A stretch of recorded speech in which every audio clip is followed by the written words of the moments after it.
Here, I'll show you how to calculate weekdays between dates in Excel, excluding holidays and weekends.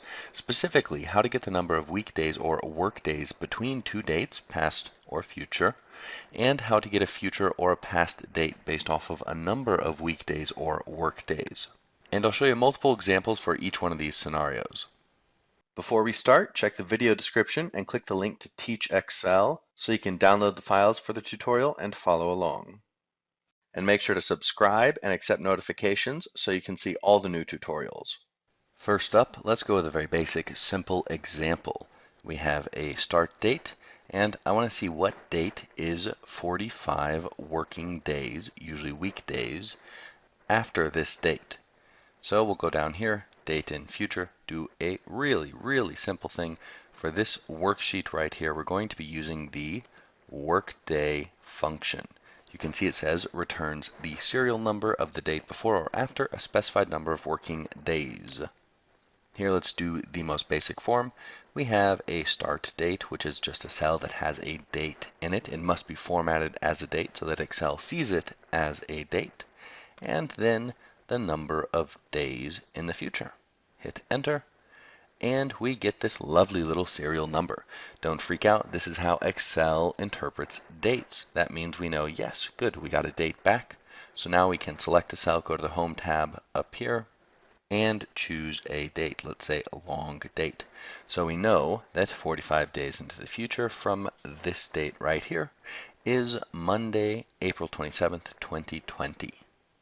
And it is as easy as that. It's really quite cool. So now let's go with some variations of this. Let's say we want one in the past. So you can even do that for the past, which is kind of cool. Start date. And let's put our days in the cell itself. So to go in the past, you simply use a negative number. So 45 days in the past, minus 45. Enter. Now let's go ahead and format it. Make it bigger. Monday, December 23rd, 2019. So it's pretty cool. Future or past, no problem. Now it's going to get more useful the more examples that we do, especially when we do the number of days examples over here. But now let me show you how to do a hard-coded date. So I told you we have to use dates for this function, and we have the date up here. But maybe you just want to input it into the cell. So what you would do there is equals workday. And for the start date, we now need to use another function called the date function. It's a very simple way to input a date in a way that we can see it, nice and easy, and understand it, but that Excel can also interpret it in a date format. So we input the year, month, and day. So let's say 2020, month 02, day 24. Close that. So we're just nesting that function within the other function. And let's go ahead and put it 45 days in the future. Close parentheses, enter. And of course, okay, it gets a little bit tedious here with the date formatting. Monday, April 27th, 2020. Same as this dude right here. So here we just select the cell that already has the date in it. And down here, you just have to tell Excel what the date is using the date function. So now let me show you one. It's kind of interesting. You can, as you now know, nest functions. So let's say that, let's say that equals workday. For our start date, we just want to use today. So use the today function. Easy peasy. Days, 45. Okay, yes, I want a parentheses at the end. Format it as a date. And there we go, Monday, April 27th, 2020, because today is February 24th. Now the thing about the today function, it's really cool because it gives you today's date, but it will update. So tomorrow, it will be for the 25th, the next day, the 26th. So do note that whatever you see here, it's not frozen, it's not locked in time. It's going to change the date every day. Now let's work with one of the really cool things that you can do here, which is to account for holidays. So this function here, it accounts for weekends automatically. Maybe I forgot to mention that, but the workday function, you don't have to say, hey, ignore weekends. Weekends are already ignored, and that's the beauty of the function. But for holidays, since holidays can change quite a lot, they're very fluid, depends on the country, the region, depends on a million different things. Holidays you input as an optional argument at the end of the function. So here we have the workday function. You can see the start date argument, number of days, and then the optional argument, the holidays. And the holidays you want to store somewhere else. So we could technically, I guess, put it within the cell, but you wouldn't want to do that because you're going to have a lot of holidays for the year. So you want to have a list of dates that are going to be your holidays. You could have a single holiday, so select a single cell, or a range of them. So if you want to go down here and add another holiday, easy peasy, just put that guy right in there. And so long as it is in a date format, even though this format looks different than this, they're both date formats. As long as it's in a date format, we can use it in the function. So let's go down here. Equals workday start date. I'll go ahead and use this dude. Number of days, this dude, comma, final argument. Like I said, you could select one cell. Let's go ahead and format that again. Tuesday, April 28th, 2020. Or we can delete this, go up here and select the entire range. Monday, May 4th, 2020. So the holidays part of this function is the coolest part. It makes life so much easier. And there are many ways that you could create this date here so that it would update for the next year. But I'm not going to cover that in this tutorial. Just know that as long as you have cells that are dates, seen as dates in Excel, you can use them as holidays, and that's all you need to know. Now let's go to calculating the number of days between two dates, which can be quite helpful. So let's say you have a start date and an end date, and you want to see how many working days or weekdays are between those two dates. So we have an awesome function for that. Net work days.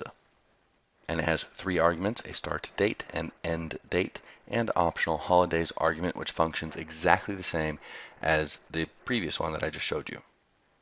So pretty much this works exactly the same, except for the second argument, instead of number of days, we have another date. So start date, comma, end date, close parentheses, 63 days. And this function automatically takes into account weekends as well. So you don't have to worry about that. It kicks the weekends out, and then you can pop in the holidays as you want at the end. Now let's calculate days in the past. This is something you might not think of, but it will give you days in the past if you use a date from the past. So let's say 20th May 2019. And let's do equals net work days here and here. Then we have minus 201. Now that can be helpful in a number of ways. For instance, if you want to see how many days past due something is. But the negative number can be kind of annoying. Maybe you don't want that. So what you could do is you could surround this with an absolute value function. So I am just going to leave this as is right here. Paste it in, equals ABS. You can see it returns the absolute value of the number, a number without its sign. So in this case, we will now get 201. So you have a nice, neat, positive number. You can say it is 201 days past due, as opposed to negative 201, which confuses people sometimes. And just as in the previous examples, we can hard code everything using the date function. Here we would use two of them if you want to.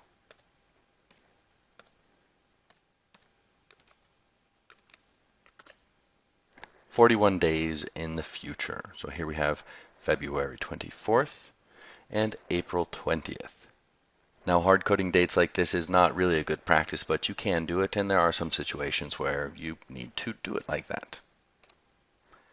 Now, one that's pretty cool, I think, is to tell you in how many days something is due. So here we're going to use the today function, And it's kind of like how we did previously. The start date will simply be today. And the end date, let's go ahead and select it up here. Close parentheses, hit enter. And now you know that your project is due with only 63 working days remaining. And let's say you want to know how many days in the future it's due, regardless of if it's a work day or not. You simply do equals the future date and minus the today function. So B2 minus today. And let's go ahead and format it as general. And we see 86 days.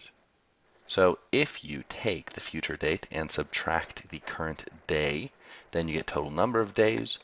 If you use the current day in the net workdays function, then you get total number of working days. And it can be kind of helpful to have both of those numbers in whatever dashboard you're building. Now, of course, you can account for holidays, so let us quickly do that. It works exactly the same as in the previous example. Here we have our start date, here we have our end date, and here we have our holidays all formatted as dates. Select one or a range. And now we know if we include holidays, we only have 59 working days left.